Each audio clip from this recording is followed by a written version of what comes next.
Selamat siang, bertemu lagi dalam ibadah streaming dimanapun saudara berada. Kita akan bersama-sama belajar tentang firman Tuhan. Saya yakin Tuhan berkati saudara yang di Denpasar, saudaraku yang ada di Pasuruan, yang ada di Blitar, Magetan, Kota Sragen, Kota Karanganyar, Kota Solo, Kartosuro, yang ada di Boyolali, Kota Klaten, Salatiga, yang ada di Ungaran, Semarang, Kota Kudus, yang ada di Kota Jogja, Magelang, yang ada di Kota Cirebon, yang ada di Bandung, Jakarta, Bogor, yang ada di Lampung, Kota Medan, Ujung Pandang, Samarinda. Bahkan anak Tuhan yang saya kasih yang sedang bekerja, bertugas di luar negeri, Tuhan berkati kalian. Mari kita sama-sama belajar firman Tuhan. Saya berikan tema yaitu New Normal, perlu perlindungan Tuhan. Amin. Saya diambil dalam Mazmur 3 ayat 1 sampai 8. Ya, dalam new normal ini kalau kita melihat memasuki yang hampir 2 minggu ini saudaraku, kita melihat berita-berita, kabar-kabar, para ahli menafsirkan.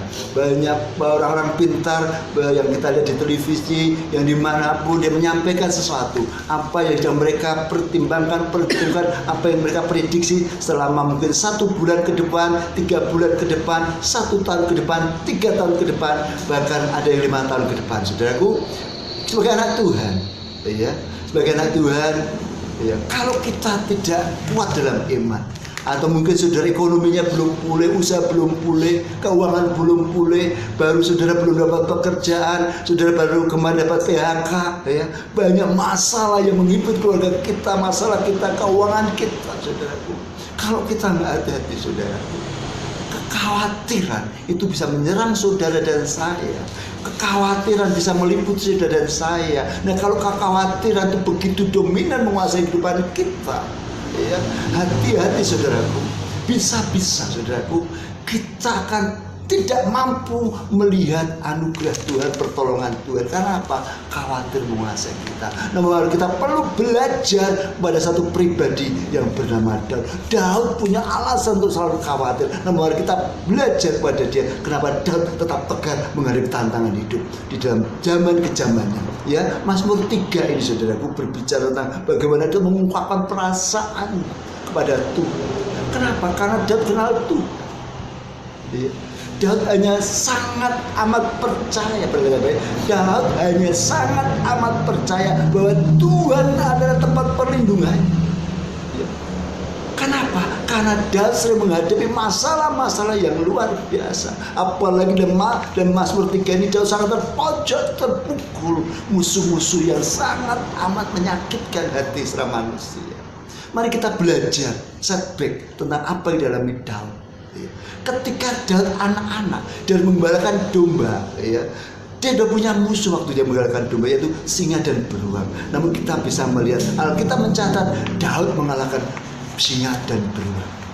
Remaja saudaraku, dia tampil remaja, tidak sengaja untuk berperang. Memang dia bukan tentara. Nah, melihat bangsanya ketakutan menghadapi Goliat dan tentara bangsa Israel gentar menghadapi Goliat, seorang anak remaja yang tidak pengalaman dengan peperangan. Namun dia punya pengalaman bersama Tuhan waktu dia gembala. Dia berdiri tampil beda menghadapi Goliat dan dia mengalahkan Goliat, saudara. Waktu dia dewasa menjadi seorang panglima, saudara. Rupanya proses Daud belum selesai, saudara. Dia panglima. Dia bisa mengalahkan musuh-musuh bangsa Israel, bisa mengalahkan berlaksa-laksa. Namun justru saudara, musuh yang paling berat bukan bangsa lain, yaitu mertua. Tuhan izinkan bahkan menjelang puncak karirnya saudara, dan menguasai seluruh hampir kawasan Israel, menguasai seluruh kawasan Israel, menjadi raja atas Yerusalem, mendirikan kota Daud. Dan akhirnya saudara, apa yang terjadi? Proses pergumulan yang tidak henti-henti, itu apa? Menghadapi Absalom. Kita perlu belajar tentang Daud ini, saudara. Bagaimana dia memiliki keyakinan dan perlindungan Tuhan. Dalam ayat yang 1 sampai 3 berkata begini, saudara. Ya Tuhan, betapa banyak lawanku, banyak orang yang bangkit menyerang aku, banyak yang berkata tentang aku, baginya tidak ada pertolongan daripada Allah. Ini ada dari Daud. Daud benar-benar menghadapi satu pukulan-pukulan yang sangat berat. Sehingga dia berteriak, dia memohon pada Tuhan, dia memanggil Tuhan. Kenapa? Daud menyadari hidup itu penuh pergumulan.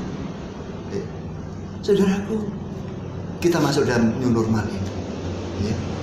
Belum new normal, kita lockdown. Belum lockdown, kita punya masalah. Masalah sebelum lockdown belum selesai, lockdown belum selesai, dan kita masuk normal belum selesai. Namun mari kita belajar pada Daud. Ada tempat waktu dia berteriak pada Tuhan, yaitu Tuhan. Kenapa? Daud menyadari bahwa hidup itu penuh pergumulan. Kita menyadari, saudara, rupanya pergumulan itu bagian dari hidup. Amin, saudaraku. Amin. Pergumulan itu bagian dari hidup, dan pergumulan adalah realita yang dihadapi oleh manusia, terlebih kita orang-orang percaya. Bila kita masih bergumul, saudara, berarti kita masih hidup. Namun hal penting tentang pergumulan apa? Sesuatu yang kita nikmati akan terasa indah dan bermakna jika kita beroleh dengan proses pergumulan yang panjang. Amin. Saudaraku, mari, apapun pergumulan saudara dan saya, kan, Tuhan tahu persis masalah yang dulu belum selesai. Ini kita masuk new normal yang 2 minggu sudah menghadapi pergumulan yang baru. Tuhan tahu itu proses yang saudara dan saya alami. Kita nggak perlu takut tentang itu, karena kita punya Tuhan yang menyertai saudara dan saya. Luar biasa. Kenapa? Pergumulan harus kita alami, karena Tuhan ingin melihat iman kita, keyakinan kita, penyerahan dan ketaatan kita. Yang kedua, ayat 4-5. Tetapi Engkau, Tuhan, adalah perisai yang melindungi aku.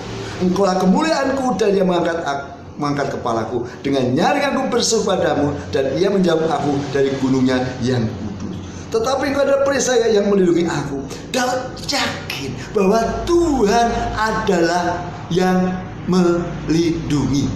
Tuhan adalah sumber kekuatan menghadapi musuh-musuhnya itu. Dan dia yakin bahwa waktu dia berseru pada Tuhan, Tuhan akan menjawabnya. Itu yang dimiliki oleh Daud, yang dialami oleh Daud. Jadi saudara, dalam new normal, saudaraku, mari kita berseru kepada Tuhan, memohon pada Tuhan. Karena apa? Tuhan itu sumber kekuatan kita. Saudara mungkin punya pengalaman, punya keuangan, punya relasi. Namun kalau sudah mengandalkan itu, saudara akan kecewa. Kita akan belajar pada satu pribadi, yaitu Daud. Dia berteriak pada Tuhan, dia yakin dari tempat kudusnya Tuhan mendengar. Kalau saudara dengan sungguh-sungguh tak setia pada Tuhan, pergumulan apapun saudara teriak memohon pada Tuhan, tangannya yang kuasa dari tempat yang kudus akan terlulur bagi saudara dan saya. Amin, saudara.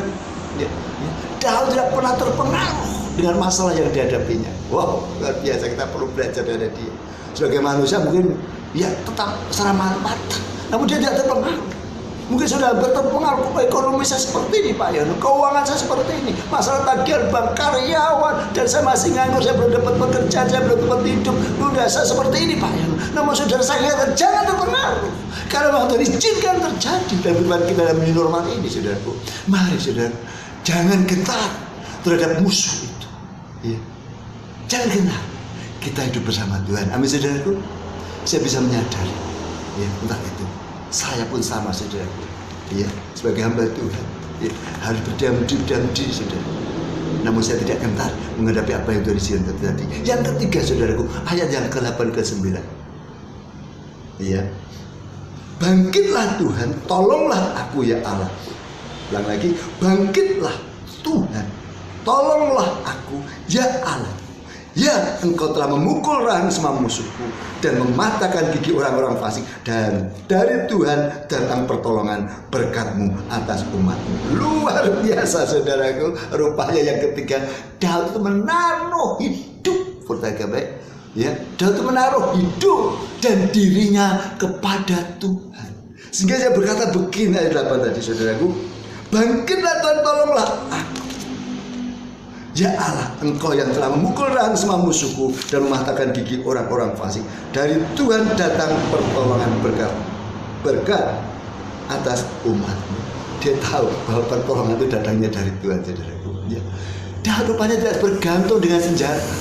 Dia tidak bergantung dengan tentara-tentara yang berpengalaman. Dan Daud sendiri tidak bergantung dengan pengalamannya masa lalunya, saudara, untuk menghadapi anaknya saat ini, saudara. Menghadapi masalah di dalam hidup, dia tidak mengandalkan pengalamannya. Jadi waktu menghadapi Absalom, dia tidak mengandalkan seperti pengalaman mengalahkan singa dan beruang, atau menghadapi Absalom seperti menghadapi Goliat, atau menghadapi Absalom menghadapi Saul. Namun dia tahu bahwa Engkau Tuhan telah memukul kalah rahang, memukul patah, memukul atau menghancurkan musuh-musuh. Itu keyakinan yang perlu, saudara. Ya. Dan Daud tidak meremehkan musuh. Saudara, jangan bahasakan masalah. Masalah apapun itu masalah. Namun mari kita mengandalkan Tuhan seperti Daud. Sekali lagi, ya, Daud adalah orang yang mengandalkan Tuhan. Mari saudaraku, jangan sampai kekhawatiran dominan menguasai kita. Karena dengan khawatir menguasai kita dalam new normal juga, kita akan sulit melihat kemuliaan Allah. Namun kalau kita kokoh kekal, tegar dalam Tuhan seperti Daud, kita akan melihat kemuliaan Tuhan. Saudaraku, karena apa? Kita harus sadar bahwa hidup itu penuh pergumulan, dan kita bergumul tidak sendiri sudah di new normal. Di dalam new normal ini sudah kita tidak bergumul sendiri, kita bersama Tuhan. Ya, yang kedua, saudaraku, mari kita menyadari bahwa Tuhan adalah sumber kekuatan saudara saya, bukan pengalaman saudara, bukan kekayaan saudara, kepandaian saudara, rela saudara, namun Tuhan adalah sumber kekuatan kita. Dan saudaraku, mari kita menaruh yang ketiga, menaruh hidup dan diri kita kepada Tuhan. Karena apa?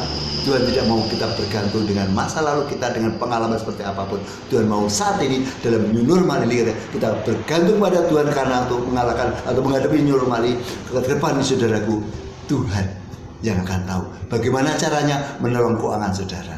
Tuhan akan tahu bagaimana menolong usaha saudara. Tuhan tahu punya cara bagaimana menolong pekerjaan saudara, keuangan saudara, usaha saudara. Bahkan saudara mungkin belum dapat pekerjaan, Tuhan akan tolong dengan caranya. Mungkin saudara ingin melihat pertolongan Tuhan di dalam new normal tentang masalah apa saja, saya tidak tahu, namun Tuhan tahu. Tuhan akan menolong dengan caranya kalau saudara bergantung pada Tuhan. Saudara mau dalam new normal ini seperti Daud, jangan kenal, maju terus.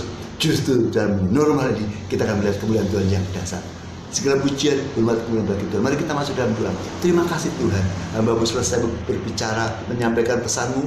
Kami percaya Tuhan, Kau akan menguatkan para anak-Mu, Kau membangkitkan semangat para hamba-Mu, anak-anak-Mu, dan mereka akan keluar dari rasa khawatir supaya mereka melihat mujizat yang pasti nyata dalam new normal ini. Terima kasih Tuhan, di dalam nama Yesus Tuhan, Kau akan tolong mereka dalam new normal, masalah keuangan, masalah pekerjaan, masalah usaha, masalah hidup, masalah sakit penyakit, masalah apapun Tuhan. Justru dalam new normal itu Tuhan, kemuliaan-Mu Kau nyatakan begitu dasar. Di dalam nama Yesus kami berdoa mengucap syukur. Haleluya, amin. Shalom. Maju terus, Tuhan berkati kita semuanya. Haleluya, amin.